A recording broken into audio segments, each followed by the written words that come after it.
কাকা, আরে ছেলে আছে, ভেতরে এসো, বলো তোমাদের কি লাগবে। আর উনি কে? ওনার নাম হচ্ছে জিমিন, আমাদের বোন। ও, হুম। আর কাকা, আজকে তোমার কাছ থেকে একটু সাহায্য নিতে এসেছি। সাহায্য? তা আবার আমার কাছ থেকে? আমার মতো একটা ছোট্ট দোকানদারের কাছ থেকে তোমার সাহায্য নিতে এসেছো কাকা? আচ্ছা বাবা, ঠিক আছে, এখন বলো তোমাদের কি সাহায্য লাগবে। যদি আমার সাধ্যের মধ্যে থাকে তাহলে আমি অবশ্যই তোমাদের সাহায্য করবো। হ্যাঁ, আসলে কাকা, আপু নতুন গ্রামে এসেছে, আর কোনো কাজও নেই। থাকতে হলে তো কাজ অবশ্যই দরকার। আপু খুব ভালো কেক বানাতে পারে, তাই আমি দুটো কেক বানিয়ে নিয়ে এসেছি, যেটা তুমি তোমার দোকানে রাখো।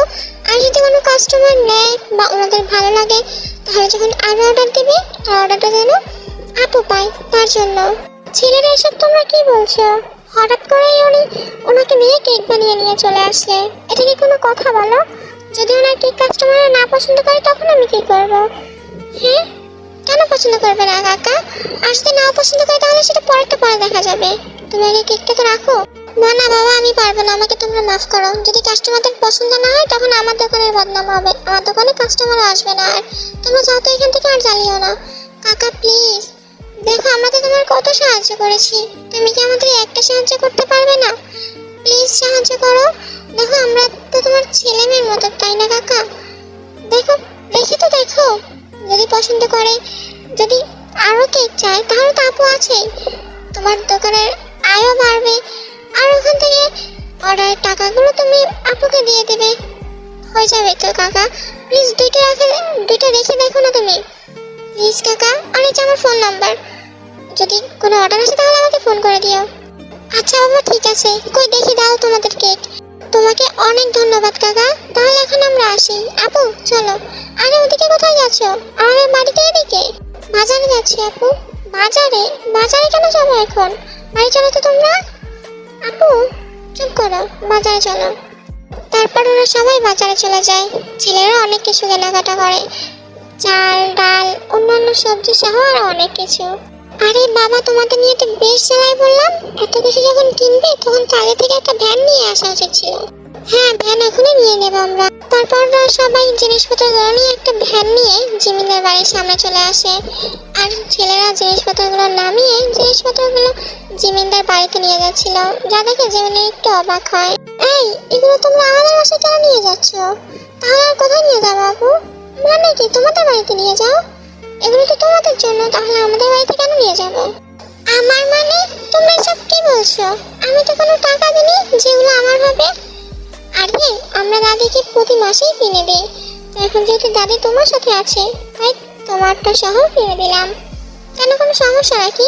সমস্যা তো অবশ্যই, তোমরা কেন কিনে দেবে? আমার কাছে টাকা আছে, আমি কিনে নিতে পারবো। তোমরা এগুলো নিয়ে যাও, লাগবে না। আপু একদম বেশি কথা বলবে না কিন্তু, বুঝলে? ওহো, এখন আমার থেকে বড় সাজা হচ্ছে। তাহলে আর কি করবো বলো?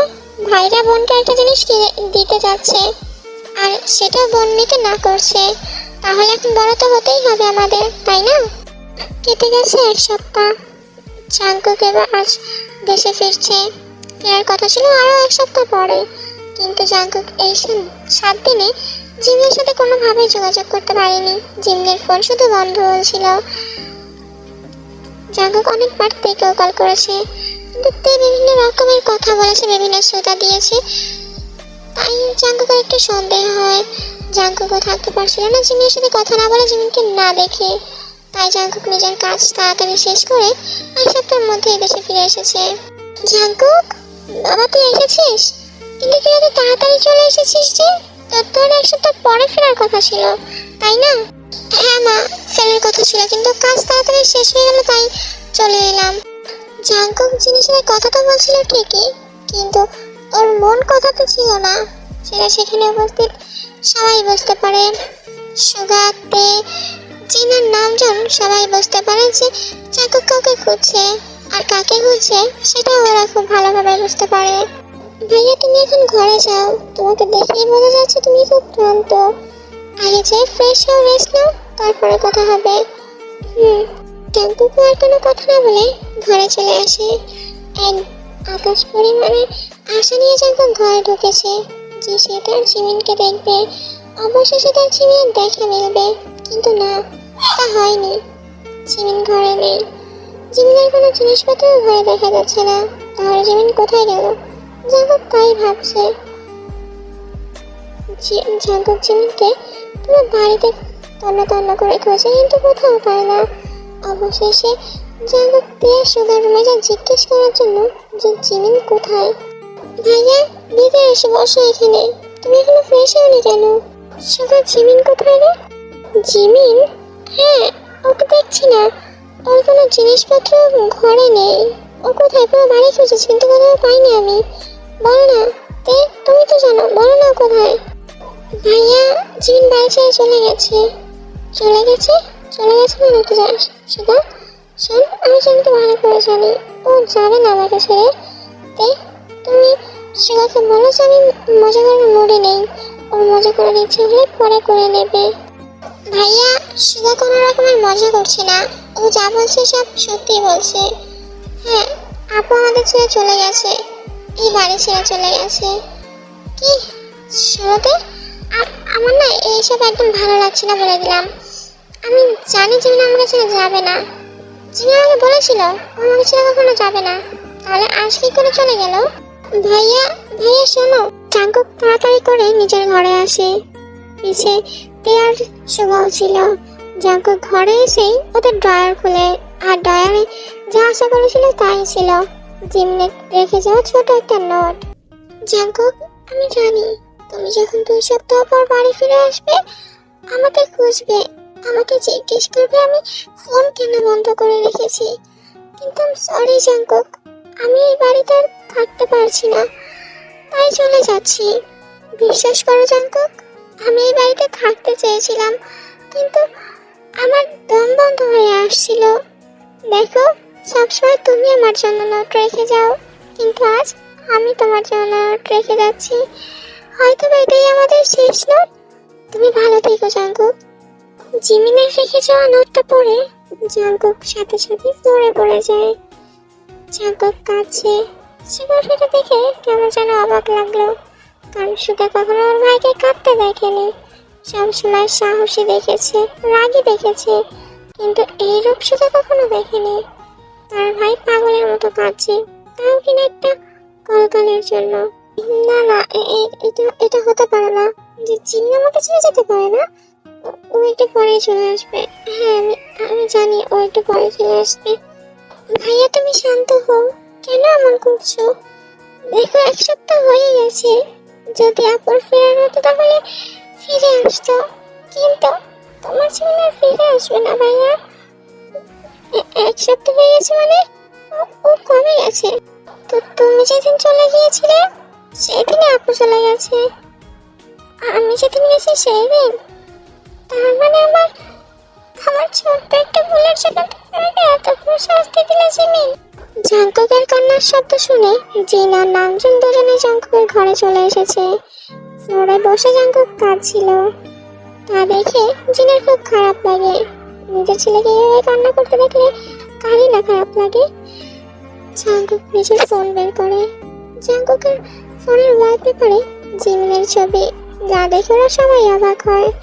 একজন হার্টলেস মাফিয়া কিং এর ফোনে একটা মেয়ের ছবি, বিশ্বাস হয় না। জিমিন, আমি তো তোমাকে সরি বলেছিলাম, বলো। তারপরে তুমি আমাকে ছেড়ে চলে গেলে। আমাকে ছেড়ে না গেলে কি হতো না? তুমি আমাকে বলেছিলাম যেন মাফিয়া ওয়ার্ল্ড ছেড়ে নেই। আমি সত্যি ছেড়ে দিয়েছি মাফিয়া ওয়ার্ল্ড। জিমিন, প্লিজ আমার কাছে ফিরে এসো। আমি তো তোমাকে ছেড়ে এখন থাকতে পারি না। ওগো, আমাদের ছেলে এইভাবে কাঁদছে, তাও আবার শুধুমাত্র একটা কলকালের জন্য। ওগো, তুমি ওকে থামাও না।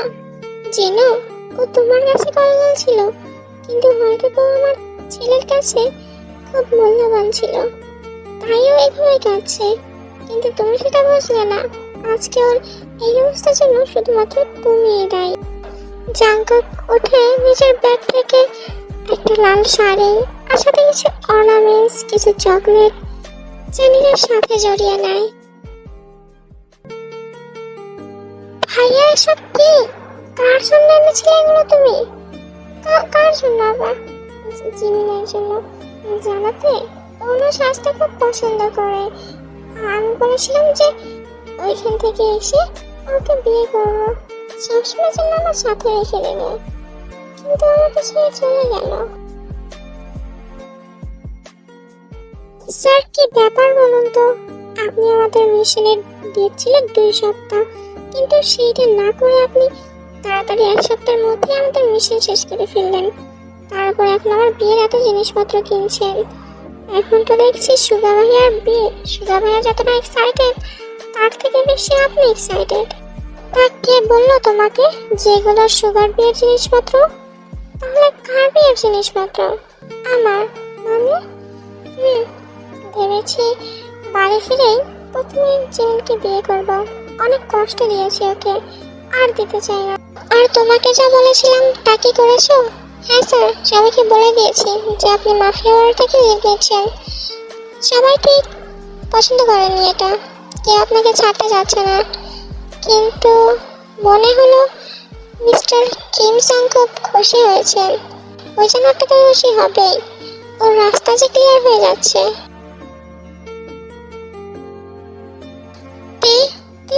তুমি তোর বোন, তুমি তো জানবে ও কোথায় আছে। প্লিজ আমাকে বলো না তে। ভাইয়া আপু শুধু আমাকে যাওয়ার আগে বলেছিল যে আপু এখান থেকে গ্রামে চলে যাবে। গ্রামে? তো কোন গ্রাম? তুমি আমাকে নামটা বলো না জিমিন, আমি এক্ষুনি যাবো ওর কাছে। আপু তো আমাকে বলেছিল গ্রামে যাবে, কিন্তু কোন গ্রাম তো আমি জানি না ভাইয়া। আমি আপুর বোন থেকে কিন্তু আপন বোন না যে আমি জানতে পারবো যে আপুদের গ্রামের বাড়ি কোথায়। আপন বোন না মানে? এইসব কি বলছো?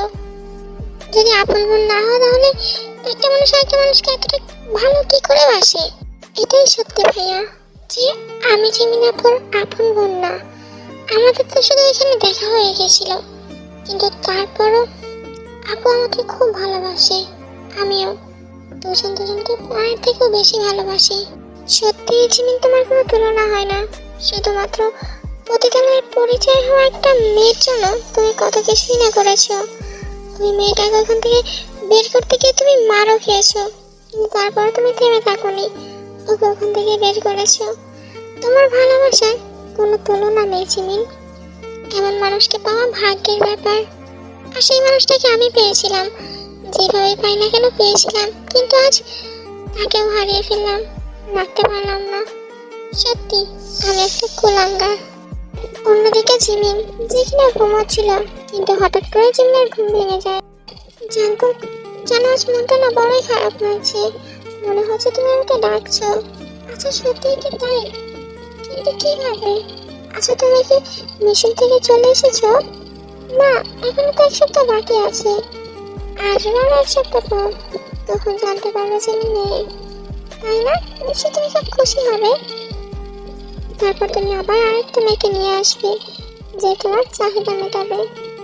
এভাবেই হয়তো বা আমাদের জীবন কেটে যাবে।